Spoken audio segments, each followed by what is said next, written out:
Bonjour tout le monde. Je pense que notre 5 à 7 peut commencer. Donc, nous avons le grand plaisir aujourd'hui d'accueillir Geneviève Almouzny, qui se présentera elle-même, puisque c'est la règle. Donc, je vous invite donc à prendre vos sièges. Je suis moi-même secrétaire perpétuelle de l'Académie des sciences. Et en quelques minutes, je vais juste vous dire quelques mots sur cette académie. Donc, il y a dans le palais de l'Institut de France 5 académies qui composent l'Institut de France.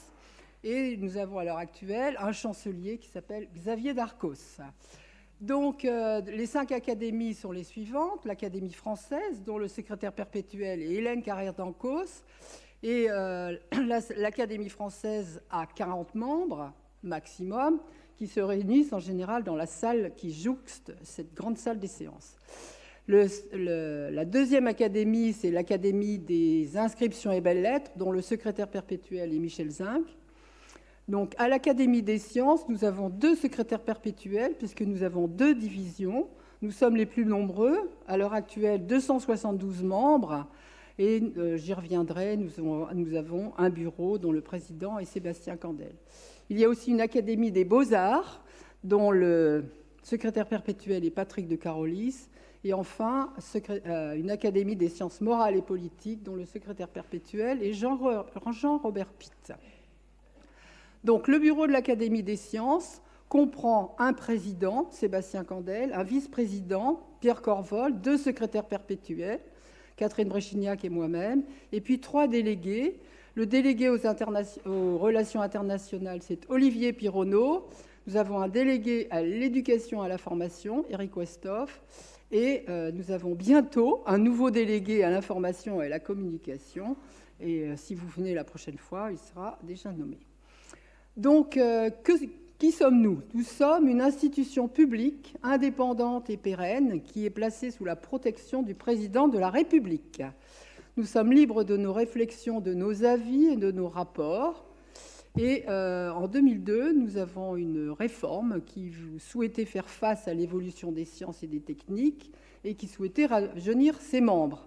Qu'avons-nous fait ? Nous avons un tout petit peu remodulé les différentes sections et nous avons établi des règles. Au moment des élections, nous élisons des membres qui sont âgés pour la moitié de plus de 55 ans et pour l'autre moitié des membres élus de moins de 55 ans.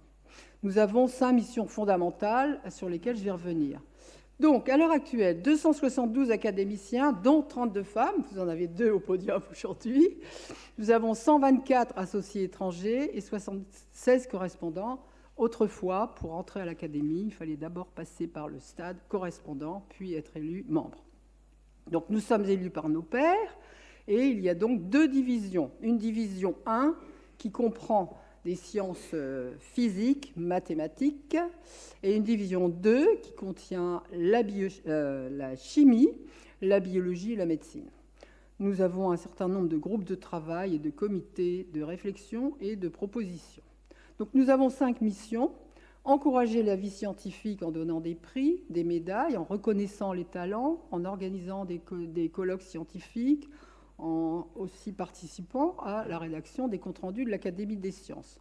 Donc, pour illustrer cette première mission, vous avez ici 2 lauréats des grandes avancées françaises en biologie. Vous avez sur la droite une affiche qui vous montre une séance qui avait eu lieu dans cette magnifique salle des séances. Promouvoir l'enseignement des sciences. Ceci est fait de différentes façons. Je voudrais mentionner la très belle fondation qu'on appelle la fondation La main à la pâte, qui est surtout tournée vers les enfants des collèges et des lycées. Et puis, nous avons un comité de l'enseignement qui produit un certain nombre de notes ou de réflexions. Et vous voyez qu'ici, qu'en janvier 2018, nous avons envoyé à Jean-Michel Blanquer une note sur la réforme du bac et du lycée général et technologique. Favoriser les collaborations internationales, il y en a beaucoup, Et je vais simplement illustrer ça en montrant que nous avons fêté nos 350 ans d'existence il y a 2 ans, et vous avez ici une représentation de toutes les académies étrangères qui étaient venues célébrer cet événement. Et là, c'était un événement qui avait lieu au Louvre, puisque avant d'être ici, nous étions dans le palais du Louvre, de l'autre côté de la Seine. Nous assurons un rôle d'expertise et de conseil.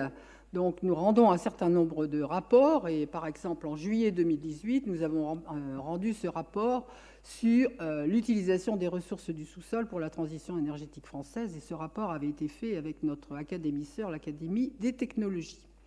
Transmettre les connaissances, nous essayons de le faire en organisant des séances pour tous les publics, et notamment ces 2 grands cycles qu'on appelle maintenant les 5 à 7. Un 5 à 7 s'appelle Histoire et philosophie des sciences, et un 5 à 7 rencontre avec un académicien. Donc, Histoire et philosophie des sciences est un cycle qui traite soit de grands personnages scientifiques, soit de grands thèmes, soit de thèmes que nous avons choisis parce que nous célébrons certains événements. Et le mardi 9 octobre, c'est un 5 à 7 un peu exceptionnel qui parlera de l'histoire des coupoles. Et nous ferons ce 5 à 7 sous la coupole, justement, de l'Institut de France. Nous avions remis cet événement le jour où notre président de la République était venu intervenir sous la coupole. Il avait fallu annuler. Et donc, le mardi 4 décembre, nous aurons, sous la présidence de Christian Bordet, un 5 à 7 sur les changements d'étalons, les changements d'étalons pour différentes mesures qui seront... ce 5 à 7 sera couplé avec d'autres événements dont je vous parlerai le 4 décembre. Voilà, donc à venir en 2019, un 5 à 7 sur les femmes de science oubliées, les invisibles, les spoliées, les femmes de Monsieur, un grand homme. Nous parlerons des multiples facettes de Léonard de Vinci. Nous espérons faire aussi un 5 à 7 sur antibiotiques et sulfamides. Et nous avons beaucoup d'autres idées dans la tête pour ces 5 à 7. Donc ce 5 à 7 rencontre avec un académicien est parti de l'idée qu'un grand nombre de gens dans la société ne sont pas au courant de qui est qui, comment on fait pour arriver et être élu membre de cette académie. Et il nous a paru bien de laisser la parole à un académicien pendant 2 heures. Donc en général, il se présente son parcours et ce qu'il aime, ce qu'il est en train de faire, c'est champ libre. Et puis il y a des possibilités de questions jusqu'à 19 heures. Donc cette diapositive vous présentez tous ceux qui sont déjà venus. Et donc là, cette fois-ci, nous avons Geneviève Almousny. La fois prochaine, nous aurons Catherine Cesarski, qui nous parlera des pieds sur terre, tête dans les étoiles, un parcours en astrophysique. Jean-Marie Laine, prix Nobel de chimie, viendra le 11 décembre nous parler de chimie. Donc en 2019, nous avons déjà programmé un certain nombre de 5 à 7, Étienne Gis, Pierre Corvol, Anne-Marie Lagrange, Philippe Taquet, Marc Fontcave, Marcel Méchali, Alain Aspect, Thomas Lecuy. Et nous sommes en train de commencer le programme 2020. Voilà, donc aujourd'hui, j'ai la chance, le bonheur de présenter Geneviève Almousny, qui va nous parler de génome et apparition de cancer. Geneviève, c'est à toi.